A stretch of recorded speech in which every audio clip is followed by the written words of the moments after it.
what is intimacy? It's a big subject, but to get to the point, intimacy means when two people become one so that they never feel alone in the world. I've been doing marriage counseling for a long time. And I got used to the idea that there are some couples who don't like each other. And when people say, we're working on our relationship. Oh, you mean you don't like him? Talk straight. They don't like each other. And you got to do something to bring them together and make a ceasefire and a temporary peace and maybe hopefully a long-term peace. But okay, I got used to that. People have their own opinions, people have their own personalities, and they don't always match. But recently, like the last 4 or 5 years, there's something else going on that's more disconcerting, more worrisome. Happily married couples, successful marriages, no complaints, and yet when you talk to them individually, they will say, I feel alone in the world. It's a terrible feeling.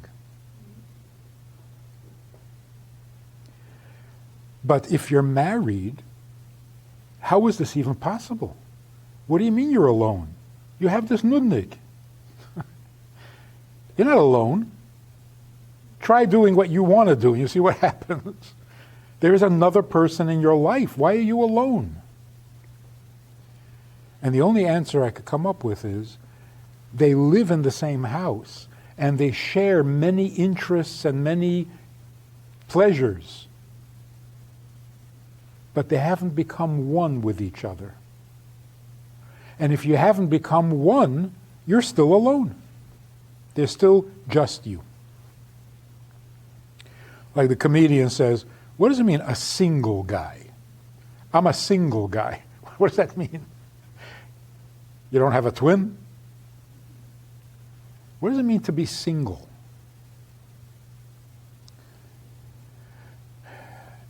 No partner. You don't have a partner. But the problem is, there are people who have a partner and they're still single in their feeling. They still feel alone in the world. And it turns out that feeling alone is a danger, a health hazard. Because when you feel alone, your entire enthusiasm for life gets weaker. Your immune system gets weaker. And then you're vulnerable. That's why married people, statistically, live longer. Because they're not alone. When you are alone, you're weak. Now that's a strange thing, by the way. This is a purely Jewish subject. Why is it that if you're alone, you're miserable? Why? People say, if you're lonely, join a club, go to a party, be sociable. The problem, of course, is, what do you do at the end of the party?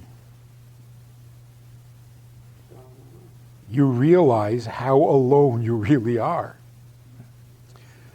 So we have to make a little distinction. There's a difference between lonely and alone. Lonely, if you're feeling lonely, go to a party. Go have some fun. But parties don't help if you're feeling alone in the world, because what happens after the party? So loneliness is not the problem. Aloneness, much worse. Two lonely people get together, they enjoy. Misery loves company. I'm lonely, you're lonely. Okay, let's party. But alone is alone. You don't share aloneness. So what's the solution? If marriage is not solving that problem, something is missing, something very fundamental is missing in the marriage.